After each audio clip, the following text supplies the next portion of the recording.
Soupe fraîcheur à la courgette, parfumée à l'origan. Bonjour les amis, comment allez-vous? C'est l'été, il fait bon. On a beaucoup de chance, du beau temps. Et donc on va parler aujourd'hui des soupes froides, puisqu'aujourd'hui on se prépare une petite soupe à la courgette. Et on va la parfumer avec de l'origan. On va parler de tout ça, on va parler des propriétés de l'origan pour la santé. Voilà. Et je vais vous donner aussi des astuces pour ces soupes froides. Alors, l'idée de cette vidéo, elle est partie tout simplement parce que donc hier, on a posté, alors c'est un post, hein, c'est pas une vidéo, la recette d'un gazpacho concombre et tomate. Et cette recette est ultra simple. La question a été posée immédiatement dans le groupe de savoir si on pouvait cuire ces éléments-là pour les personnes qui ne supportent pas de consommer ces légumes crus parce que peut-être ça irrite l'intestin, voilà. Et bien évidemment que c'est possible. Naturellement, une soupe froide, elle peut être faite à base d'éléments crus ou d'éléments cuits et même des deux. Donc, il n'y a absolument pas de souci, d'accord? Nous, pour notre soupe, on va mettre de l'oignon, de la courgette. Je vais parfumer avec de l'origan du jardin. Voilà, ça va être notre soupe. On va donc la cuire, la laisser refroidir. Je vais ajouter un petit peu de bouillon et du poivre. Voilà, après si vous préférez plutôt le sel que le bouillon, vous êtes entièrement libre. Si vous préférez saler de manière différente, par exemple avec de la sauce de soja, ça c'est possible également. Donc vraiment, vous êtes entièrement libre. Voilà, donc certains légumes se prêtent bien à être mixés dans une soupe froide crue. C'est le cas de la tomate, du concombre, du poivron et tout, mais parfois effectivement on peut avoir du mal à les digérer. Alors si c'est le cas, il n'y a pas de souci, on peut les cuire et on mixe après. Par exemple, la carotte et le céleri, ils auront une texture beaucoup plus douce si on les cuit. C'est évident, hein. Voilà, parce que si on les mixe crus, on aura comme ça des petits morceaux qui vont rester, qui seront pas forcément agréables. Donc voilà, si on veut mettre de la carotte dans une soupe froide, on a avantage évidemment à la cuire. Dans les soupes froides, on peut aussi intégrer des fruits. Par exemple, le melon, la pastèque, ce sont des fruits qui permettent tout à fait qu'on les consomme en soupe. Et je dirais même, ça peut être très intéressant puisque la pastèque, par exemple, les petites graines de pastèque, elles ont d'énormes propriétés aussi pour la santé. Elles sont très intéressantes. On aura peut-être l'occasion d'en reparler prochainement. Voilà. Donc, il est possible de mélanger. Pardon. Voilà, j'ai voulu manger une petite feuille d'origan, ça m'apprendra. C'est comme ça. Au demeurant, il est très bon. Voilà, donc, il est possible, par exemple, si on met de la tomate, du poivron, par exemple, d'aller ajouter de la pastèque ou du melon. Ça, c'est vraiment pas un problème, hein. Même avec la courgette, il n'y a pas de souci. Voilà, avec de la carotte, enfin, voilà. À ce moment-là, peut-être la pastèque et le melon n'auront pas besoin d'être cuits. On cuira simplement le légume et puis on ajoutera les fruits après. Voilà, d'autres fruits peuvent être intégrés. Après, c'est encore une fois, c'est votre imagination qui fera le reste, hein. N'hésitez pas à nous indiquer dans les commentaires ou sur la page Facebook ou dans le groupe Phoenix Cuisine Pratique comment vous préparez vos soupes froides. Ça nous intéresse toujours d'avoir de belles recettes.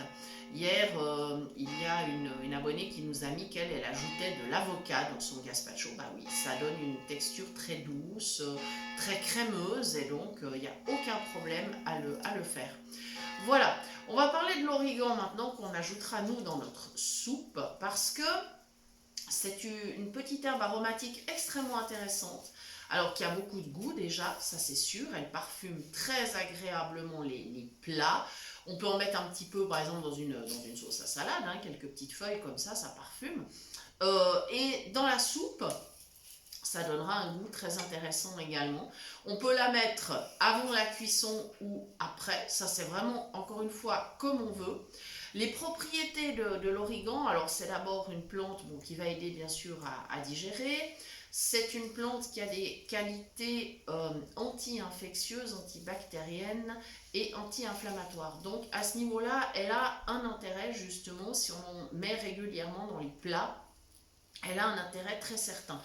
Vous pouvez par exemple vous faire une huile de massage anti-inflammatoire en laissant macérer de l'origan dans un peu d'huile. Vous pouvez par exemple laisser entre un mois et 6 semaines et vous aurez ensuite une huile de massage qui sera anti-inflammatoire. Évidemment, on trouve de l'origan en huile essentielle. Par contre, attention, c'est très très puissant. C'est une huile qui peut être assez agressive. Donc, il n'est pas conseillé de l'utiliser sans les conseils d'un professionnel parce que là, effectivement, c'est quand même une huile extrêmement puissante. Donc, petit conseil, utilisez-la plutôt comme herbe aromatique, à moins qu'il y ait une raison particulière de l'utiliser en huile essentielle. D'ailleurs, on ne la trouve pas forcément comme ça dans les points de vente. En principe, il faut la commander. Et normalement, si vous la commandez, le professionnel qui vous la vendra devra vous donner les précautions d'usage. Voilà. Mais donc, attention, restez prudent. Voilà, donc pour cette recette, si vous avez des questions, n'hésitez pas à les poser. Vous pouvez toujours évidemment nous contacter sur notre adresse mail cuisinepratique@mail.ch. Vous pouvez toujours donc venir sur la page Facebook dans le groupe Phoenix Cuisine Pratique. Je profite pour souhaiter également la bienvenue aux nouveaux abonnés, aux nouveaux participants que nous avons accueillis dans le groupe.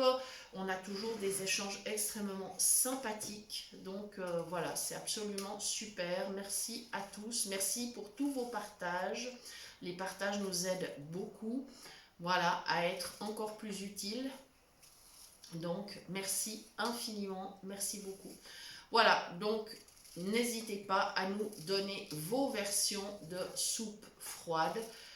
Ça va être pour l'été un repas, ça peut être une entrée, un plat principal. Ensuite, dedans, vous allez pouvoir ajouter ce que vous voulez. Hein. Je veux dire, vous pouvez ajouter par exemple un petit peu de mozzarella, des petits cubes de mozzarella. C'est très bon dans une soupe froide. Ça apportera un petit côté aussi de protéines, un petit complément. Vous pouvez évidemment accompagner avec de la viande froide, pourquoi pas, un rôti froid éventuellement, du poulet froid, du fromage, vous pouvez mettre un plateau de fromage. Voilà, plein de possibilités s'offrent à vous pour compléter ces soupes.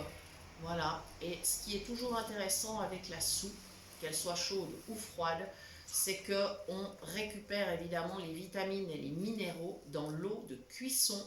Et ça, c'est un aspect très intéressant. Au moins, on ne les perd pas, on en profite. Voilà, je crois que j'ai fait le tour de la question.